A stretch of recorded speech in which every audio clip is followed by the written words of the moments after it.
Hello everyone, I'm Michael Serapio. Conservatives are once again asking their fellow MPs to bring the Trudeau Liberals down. The second such motion tabled by the party in as many weeks. The motion tabled today citing a loss of confidence in the Prime Minister and his government, not very different from the motion defeated yesterday. Given that, after 9 years, the government has doubled housing costs, taxed food, punished work, unleashed crime, and is the most centralizing government in Canadian history, the House has lost confidence in the government and offers Canadians the option to axe the tax, build the homes, fix the budget, and stop the crime. But as the debate began on the new motion this morning, a point of order was quickly raised, asking the Speaker about comments allegedly made yesterday by someone on the Conservative side. Microphones were cut, so the comment is not obvious, but some MPs in the House say it was homophobic, a question that again allegedly involved the Prime Minister and Canada's Consul General to New York. We all heard them in this chamber. We all heard what was said, and I appreciate, Madam Speaker, that the Speaker's office is now taking this into consideration, and we're expecting a quick and judicious response to what is extreme cowardice from that side of the House that can't admit it. Now, Blake Desjardins was asked to withdraw the word cowardice. He did not, so the Speaker stopped recognizing him during the debate. But to talk about this, we're now joined by Susan Smith, Principal with Blue Sky Strategy Group, Cole Hogan, Principal with GT & Company, Nasha Brownridge as well, Senior Consultant with Strategy Corps. Hello to the three of you. Michael, hello. Hi. So listen, it was quite the day in the comments today. So much so it was kind of hard to pick and choose how we're actually going to get into it. But I want to begin with this kind of greater point, because here we have the Liberals, the NDP, the Bloc as well from time to time, essentially trying to poke holes into the Conservatives by oftentimes describing them as a party that flirts with groups that are racist, groups that are anti-women, groups that are homophobic, transphobic. So how bad is it for Conservatives to have one of their members accused of making a homophobic comment at the same time that the party is trying to get a motion passed making the argument that they are better than the current government, Susan? I think it is bad because Mr. Poilievre is trying to expand his tent, and he's clearly got members who don't want the tent to be expanded. The other thing is message discipline is supposed to be the top order of the day for the Conservatives, and they haven't been able to execute that. I think it is a distraction off the Conservatives' message. I think Mr. Poilievre is going to be unhappy about that behind the scenes. What I would like to see, if he's really about saying that he's better and they're a better option and they're for more Canadians, is there should be discipline for the MPs in question. This hasn't happened yet. The person in question, Garnet Jennis, is still a shadow cabinet minister. And so Mr. Poilievre's kind of talking out of both sides of his mouth. It's not going to help him if he's trying to present a different face of a different kind of Conservative party and appeal to, say, urban voters that haven't paid attention in the past. Cole? Sure. I think the alleged comment obviously was ill-advised, and it's sort of distracting from a lot of other things that are going on right now, especially cost of living issues, quality of life issues. And in the House of Commons, we've seen the Conservatives pretty focused on a straight and narrow message. This is a bit of a distraction from it, even though there seems to be some inaccuracy with versions of the alleged comment. It's still not the kind of message you want to be putting forward on a day like today. Mm-hmm. Nasha? Going back to the question, Conservatives aren't flirting with those groups. They have members of their own caucus that are outwardly members of those groups. They've spoken against gay marriage. They've spoken against women's reproductive rights and against science. So I think what it comes down to is they're not just talking to those groups. They are sometimes actually advocating for them. When it comes to the comment today, bluntly speaking, it was homophobic. And I think many Canadians will see that, and I think we here see that, and the member both needs to apologize and not reiterate without apologizing in the House. Mm-hmm. Well, to that, there was further debate as points of order went on, and there were many points of order before QP, after QP. I want to play here for you some of the exchange that happened around the comment made yesterday, raised today. Take a listen. The Hansard notes, does he engage with them in the bathtub? The point of that comment is to illustrate that, of course, meetings don't take place in a bathtub. A luxurious bathtub has nothing to do with meetings. The Prime Minister's answer had nothing to do with the questions, but it had nothing to do with sex. I wasn't thinking about sex at all. What we didn't hear was an apology. So I just want to understand that the Speaker's saying that a Conservative member can make a homosexual slur against the Prime Minister of the country, and it's okay, and he can defend himself for good 10 minutes speaking. And it is in Hansard. What was said, it is a homophobic slur. There were two of them, and they were both absolutely personal.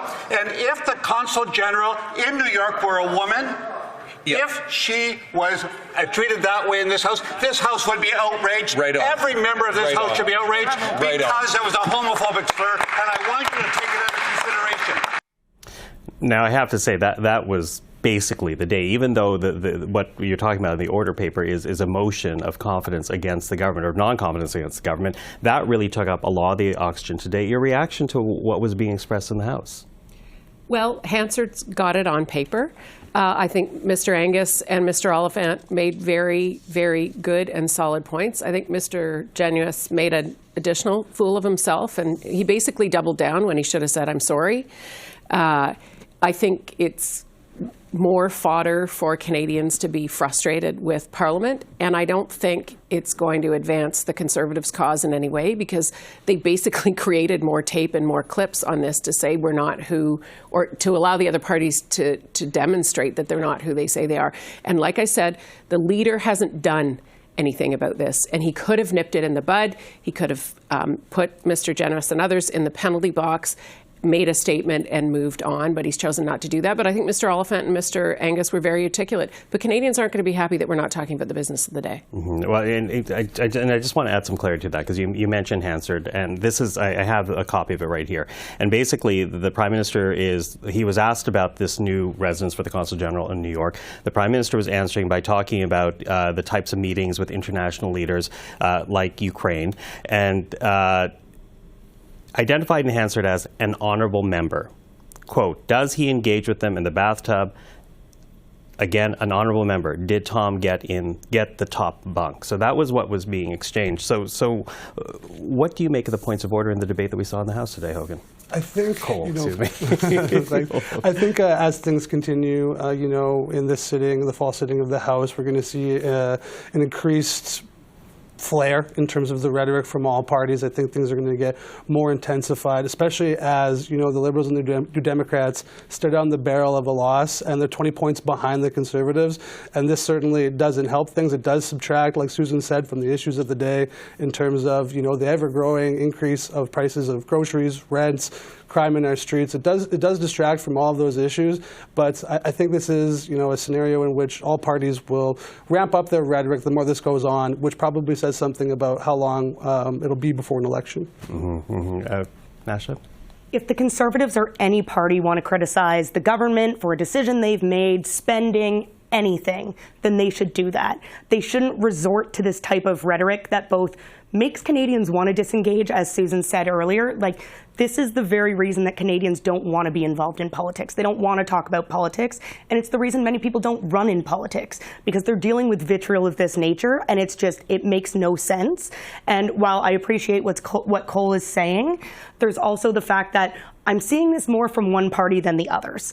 And I think many would agree. So while I do believe decorum in the House is going to deteriorate even more as we go on and as these games continue to be played, I think one party, being the Conservatives, is mostly responsible right now. Mm-hmm. What's interesting is that I was speaking to another journalist yesterday, and he said, "What week is this?" I said, "It's only the middle of week 2." And he's like, "Oh, has it been that short?" But it has become very vitriolic very quickly. And it does, you talk about decorum in the House. The Speaker, I will say, on these points of order, says he's going to take this under advisement. So we'll see where it goes from the Speaker's office. But can anyone actually play a referee and control the House in this moment in time? Well, it's the Speaker's job to do that. I mean, the parliamentarians had a vote this week, and they had a motion earlier this week, I think it was Tuesday, where they all talked about they were going to behave better and treat the place with respect, and they've chucked that out of the window. The Speaker has to keep order in the place, and I think what you'll sadly and potentially see are more ejections from the House of Commons if people misbehave. If there's unparliamentary language, the Prime Minister said the word crap yesterday. That's unparliamentary, but he withdrew it.